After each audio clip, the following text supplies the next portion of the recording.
Well, you know it and I know it, and you know that I know that you know it. I know you. You know you.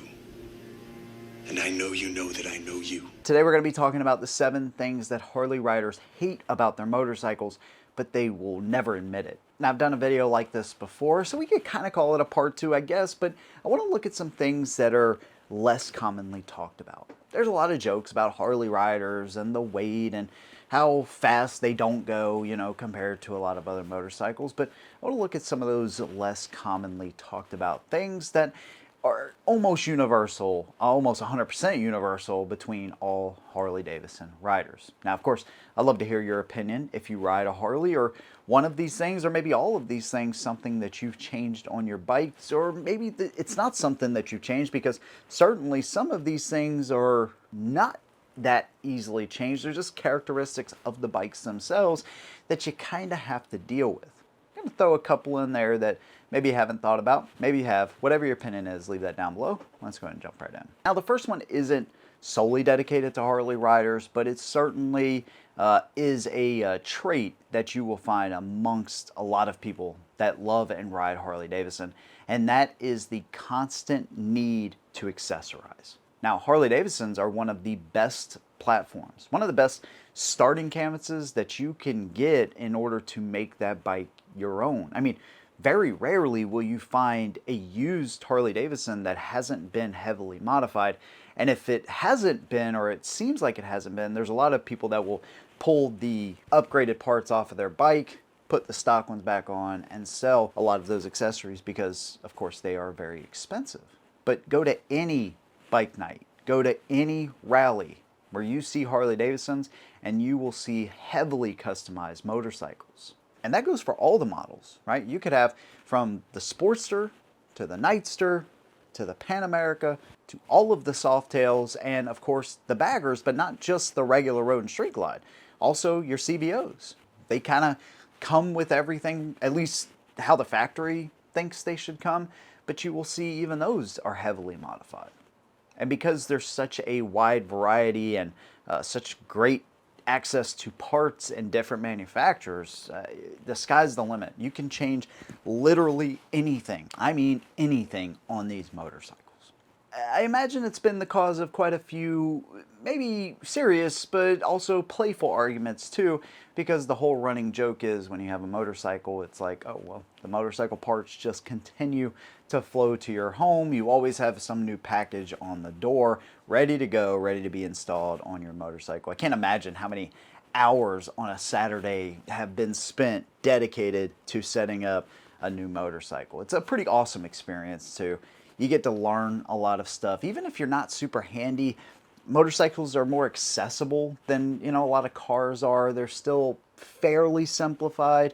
We'll save that for a little bit later in the video, but overall, they're accessible to a lot of people. You can easily work on them, and the parts for Harley-Davidsons are even more accessible.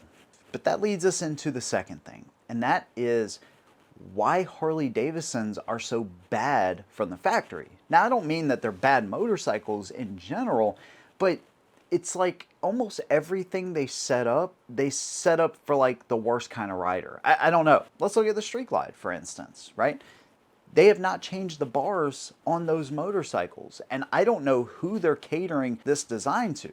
When I was out in Vegas last year when Harley-Davidson flew us out there, that was one of the questions that came up.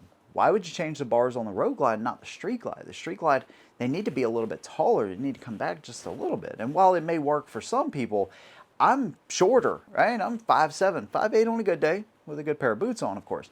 But those bars, in my opinion, after a long period of time, your shoulders start to hurt.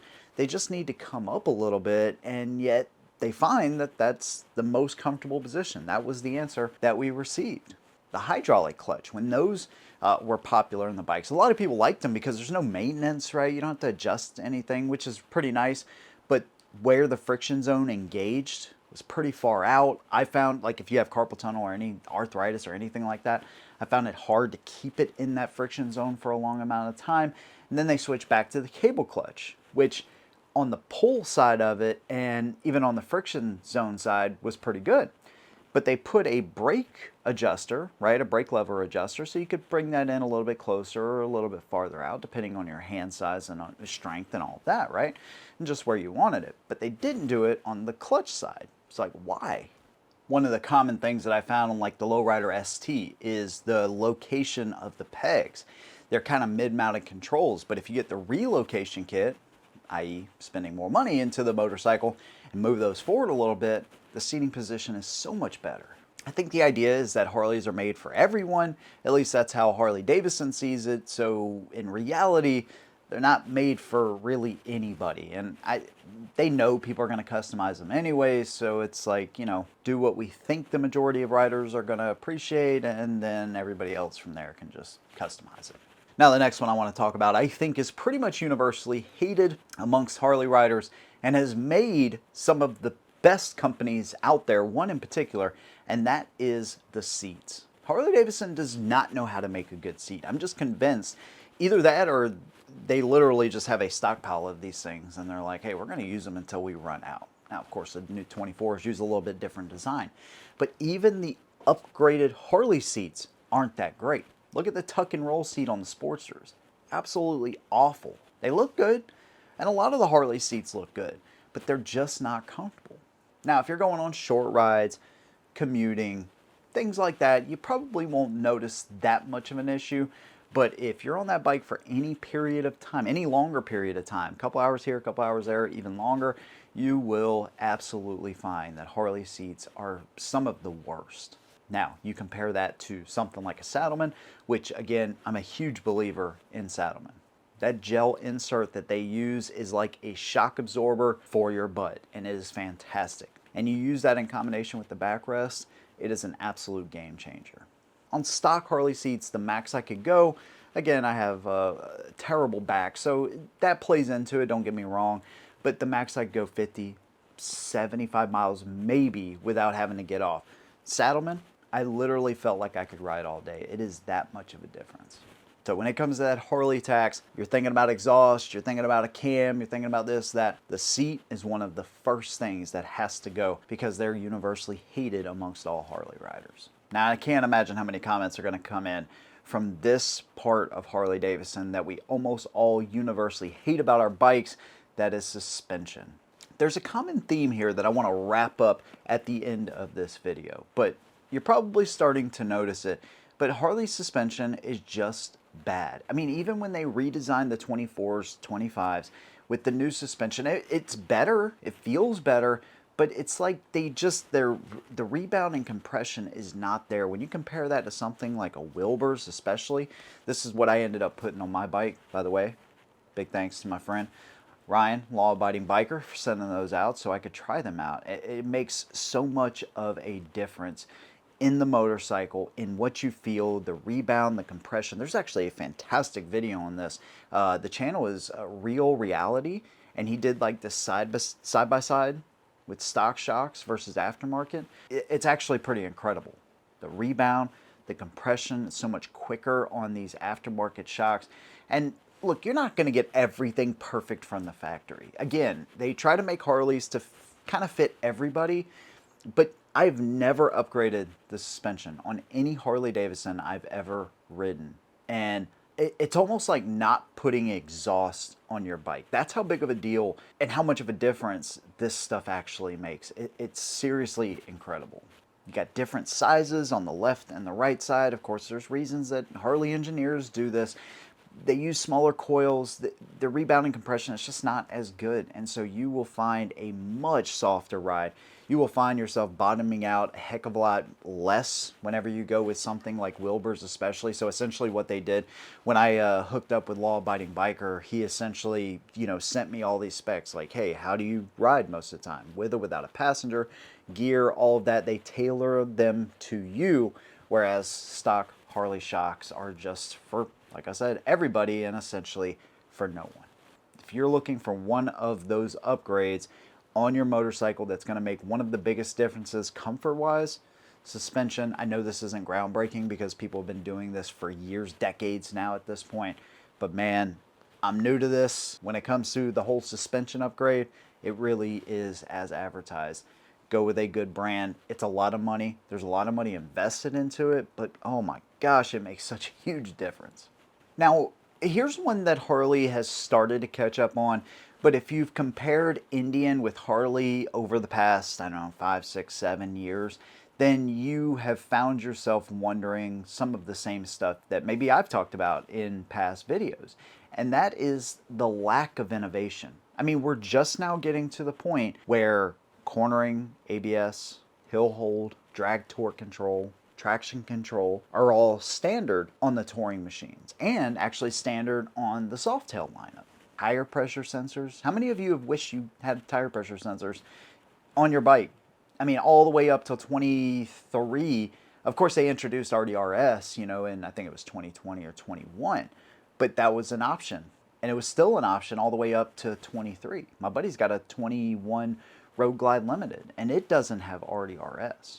Now you're talking about I think that bike was $34,000 when he bought it. It took them a long time to catch up with this. Now it's a double-edged sword because there's some people now that are hesitant to buy new Harleys because of all the technology. Again, you can't make everybody happy, but when it comes to keeping up with what other manufacturers are doing, especially one of your biggest competitors, it has to be Indian, they've for the longest time done things that just make sense, and you still don't have quick locking bags on the standard Harley Davidsons like you do the Challenger and the Chieftain. This is one of the most fantastic features. It is mind-blowing that Harley Davidson still doesn't put this on their base cruisers. They're not getting any cheaper, that's for sure. So having more convenience there, I absolutely hate this. It may not bug you as much, but getting down there with the stupid little barrel key and all that, it's just awful. And so hopefully at some point Harley will catch up, but it's taken them a long time to introduce this technology into their motorcycles. Full LEDs all the way around. I complained about this for years because it just seemed like unnecessary money that you had to spend. I mean, the whole running joke for me was they probably have a warehouse full of freaking halogens and they're going to use every single one of those until they finally upgrade to full LEDs, which they've done since. And so we give them credit where credit is due, but it took them forever to finally put LEDs all the way around. You would have some of the bikes with an LED headlight, but then halogen turn signals. So now there's like just an ugly aesthetic to it as well. So it took them a long time to finally get that stuff caught up. Now here's one that's universally loved and hated at the same time, and that is Harley Davidson transmissions.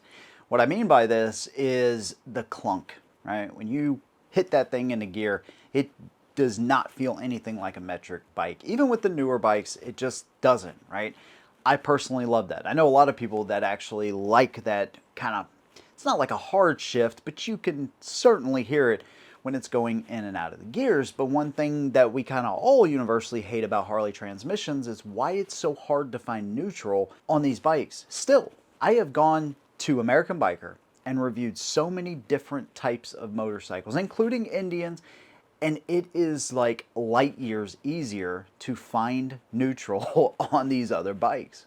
Now I've seen a bunch of different reasons why Harleys are hard to get into neutral.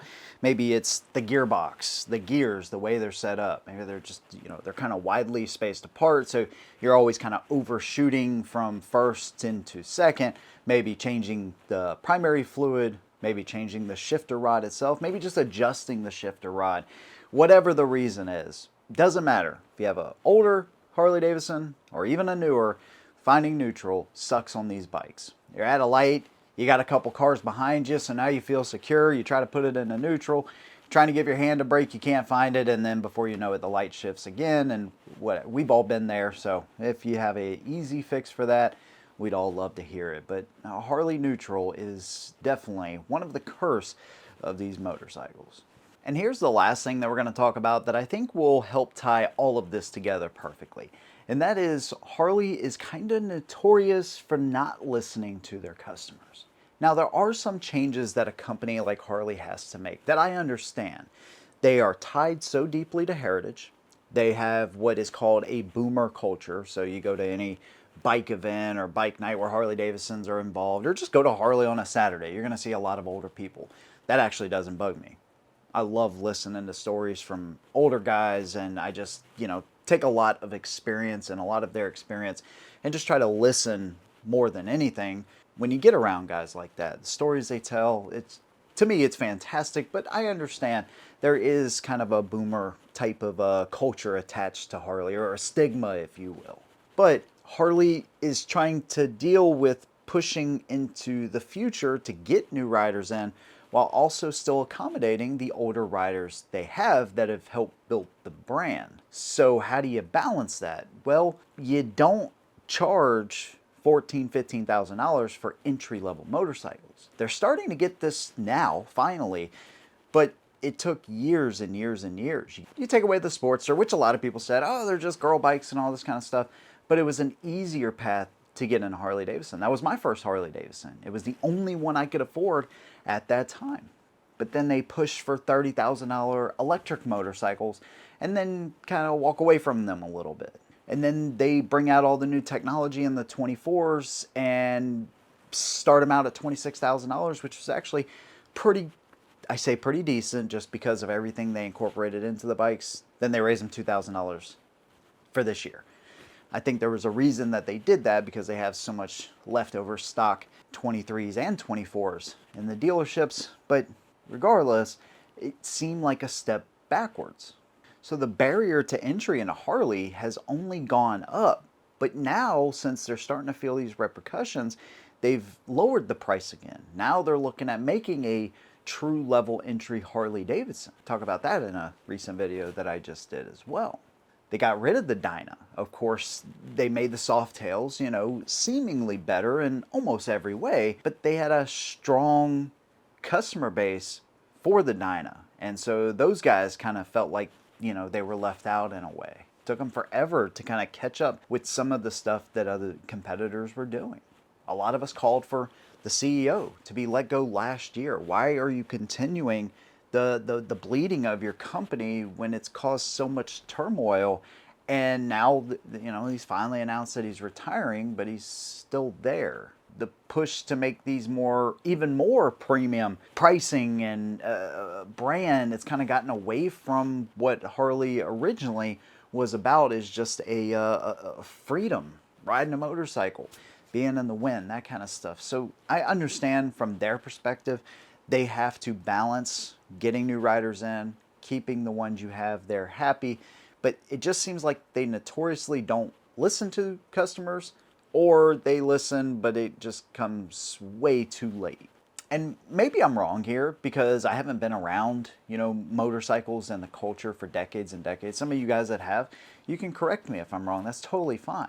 But now when I see somebody wear like a Harley Davidson shirt or hat, I assume they have money. If they're riding a Harley, I assume they have money. I know Harleys have always kind of been expensive, but I never got that perspective from people riding Harleys 20, 30 years ago. It seemed like an everyman's type of culture and motorcycle brand, and now it just does seem like more premium, where you got to have more money in order to even get into the brand. It's a really weird kind of concept. They've kind of gone back and forth. And so I can see where a lot of riders feel abandoned almost, in a way. That might be a weird word to put it, but sometimes I feel like Harley is their own worst enemy. And I think just taking more advice from the customers would do them so well. But that's just my opinion. Let me know some things that you hate about Harley Davidson or the bikes themselves. Leave that down below. If you like what I do, consider subscribing. See you in the next one. And as always, hold them down.